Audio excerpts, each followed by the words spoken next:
के लिए बोल रहे हैं तो उसको ठीक करने में सरकार को क्या आपत्ति है, मेरे समझ के परे है।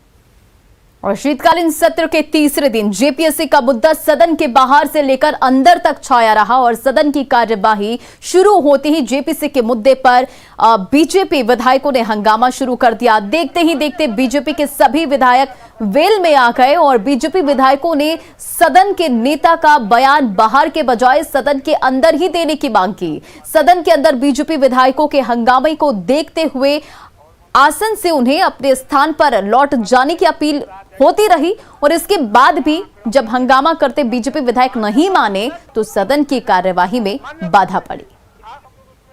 गंभीर विषय माननीय सदस्य अमर मौर्य जी ने उठाया।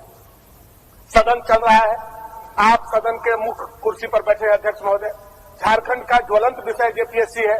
रात के 12 बजे छात्रों को आंदोलन से उठा लिया जाता है अध्यक्ष महोदय, और जब वो छोड़ा जाता है हम लोगों के दबाव में अध्यक्ष महोदय, तो मुख्यमंत्री का वक्तव्य सार्वजनिक जगह पर आता है, जबकि जिस दिन से सदन खुला है उस दिन से हम लोग मांग कर रहे हैं मुख्यमंत्री जेपीएससी पर बोले।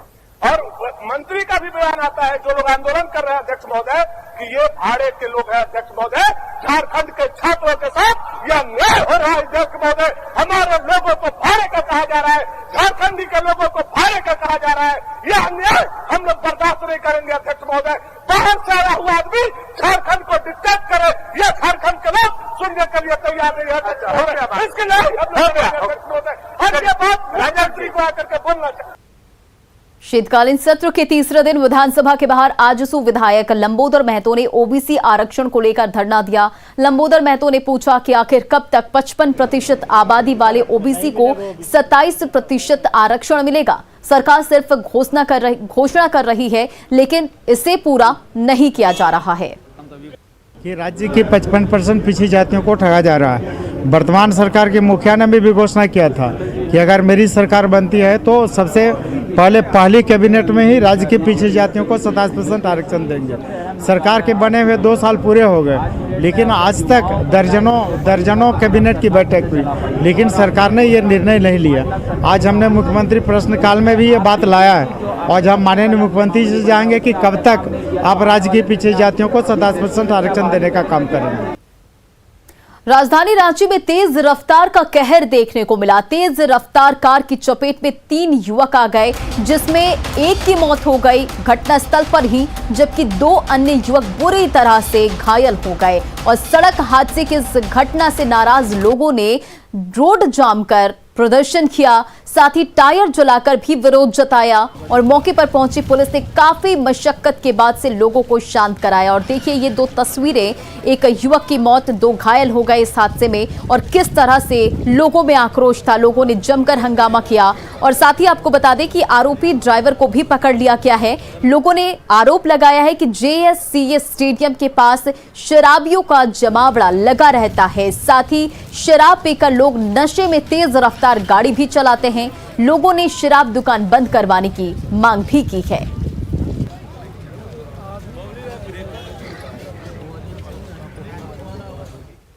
और इधर जामताड़ा में कोविड टीकाकरण की स्थिति ठीक नहीं है। जिले में अब तक महज 38% लोगों को कोविड वैक्सीन का दूसरा डोज दिया गया है। हालांकि टीकाकरण के लक्ष्य को प्राप्त करने के लिए जिला प्रशासन की ओर से इन दिनों रात्रि चौपाल भी लगाया जा रहा है। साथ ही विभिन्न पंचायतों में जाकर भी टीकाकरण किया जा रहा है। इन सबके बावजूद जागरूकता में कमी के चलते लोग टीका नहीं ले रहे हैं। हालांकि प्रशासन का दावा है कि जल्द ही छूटे हुए लोगों को वैक्सीनेट कर 100% लक्ष्य प्राप्त किया जाएगा।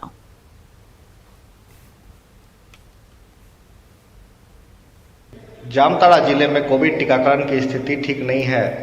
इस जिले में महज 38% लोगों को ही कोविड का दूसरा डोज लग चुक पाया है। हालांकि जिला प्रशासन एवं स्वास्थ्य विभाग कोविड टीका लगाने के लिए कड़ी मेहनत कर रही है। हाल के दिनों में रात्रि चौपाल भी लगाया जा रहा है। इसके बावजूद जो है आंकड़ों में इजाफा नहीं हो पा रहा है और दूसरे डोज का टीका लगाने में काफ़ी मशक्कत का सामना करना पड़ रहा है और दूसरे डोज का टीकाकरण अपेक्षाकृत वृद्धि नहीं हो पा रहा है। हमारे साथ इस वक्त स्वास्थ्य विभाग के प्रोग्राम मैनेजर मौजूद है। हम उनसे जानना चाहेंगे कि स्वास्थ्य विभाग जो छूटे हुए लोग हैं उसे कवर करने के लिए क्या तैयारी कर रही है।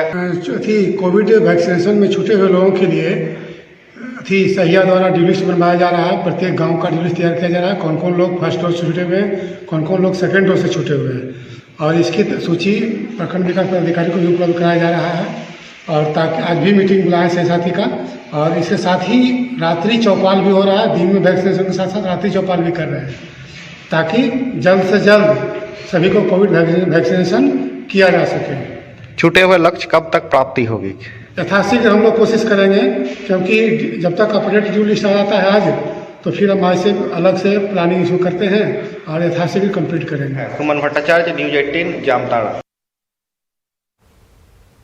और इधर देवघर जिले में कोरोना वैक्सीनेशन को लेकर पहले डोज के साथ साथ दूसरे डोज में भी पिछड़ा नजर आ रहा है। पहले डोज के रफ्तार की कमी को लेकर जिला प्रशासन से प्रधानमंत्री नरेंद्र मोदी ने बात भी की थी, और वहीं उसके बाद भी अभी जिले में पहली डोज लगभग 70 से 75% हो पाई है। लेकिन अगर दूसरी डोज की बात करें तो महज 41% लोगों को ही टीका लग पाया है। हालांकि जिला प्रशासन लोगों को जागरूक करने में जुटा है, लेकिन आंकड़े ही दिखा रहे हैं कि देवघर टीकाकरण में काफी पीछे है।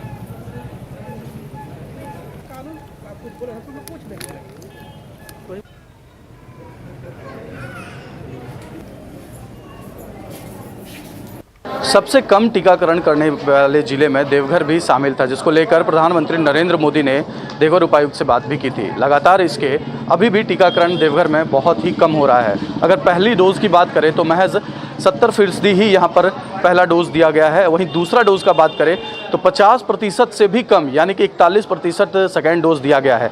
इस वक्त जहाँ मौजूद है ये देवघर सदर अस्पताल में टीकाकरण का कक्ष है, जहाँ पर टीकाकरण दिया जाता है। आप तस्वीरों में देखिए कि हालांकि कुछ लोग आपको ज़रूर नज़र आएंगे, लेकिन बहुत ही कम ये प्रतिशत बता रहा है कि किस तरह से लोगों में शायद अभी भी जागरूकता नहीं आई है और लोग नहीं ले रहे हैं। जबकि टीकाकरण को लेकर सेकेंड डोज और फर्स्ट डोज को लेकर कई दफ़े प्रधानमंत्री नरेंद्र मोदी भी इसके लेकर बोले हैं कि ज़्यादा से ज़्यादा टीकाकरण किया जाए, ताकि जो भी लोग संक्रमण होने से बचा जा सके। यहाँ पर जहाँ टीका होता है वहाँ से बात करते हैं और जानने की कोशिश करते हैं कि कितने डोज अभी यहाँ पे पड़ रहे हैं, किस तरह के लोग यहाँ पे पहुँच रहे हैं। अभी कौन सा आपके पास पहुँच रहा है टीकाकरण लेने के लिए, कौन सा डोज? अभी सेकेंड डोज ज़्यादा आ रहा है फर्स्ट डोज से, और अभी फर्स्ट डोज एकदम कम आ रहा है।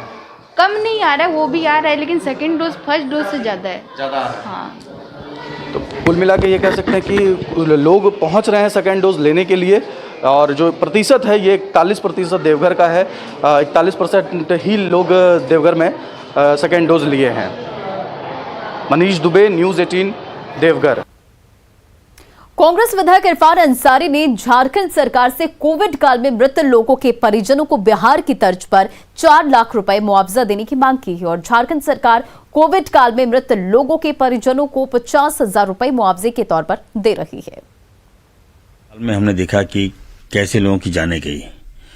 एक तो हमारी सरकार ने नहीं बल्कि विभाग के पदाधिकारियों ने आंकड़े छिपा दिए। जो लोग मारे गए थे उसके आंकड़े भी छिपाए गए, न जाने क्यों, क्या कारण है। अब जो लोग अपने सभी लोगों को खो दिया, ऐसे में मैंने मांग किया था कि प्रत्येक जो मृतक परिवार हैं, जो मृतक जिनके परिवार में से लोग मारे गए हैं, उनको सरकार 4-4 लाख रुपए मुहैया दे। बिहार में दिया गया है तो why not in Jharkhand? Jharkhand का तो पैसा है नहीं कि WHO का पैसा है, इस सेंट्रल से पैसा आया है, तो 50,000 रुपया क्या? ये मांग किया था मैंने विधानसभा में मैंने मांग किया था, लेकिन भाजपा के लोगों को इससे कोई मतलब है नहीं। सरकार को जब मैंने कहा, हमारे स्वास्थ्य मंत्री को जब मैंने कहा, तो वो भी गंभीर हुए, बोले कि नहीं मैं इसको देखता हूं। और जोहार झारखंड के इस बुलेटिन में फिलहाल इतना ही। बने रहे आप न्यूज़ 18 बिहार झारखंड के साथ।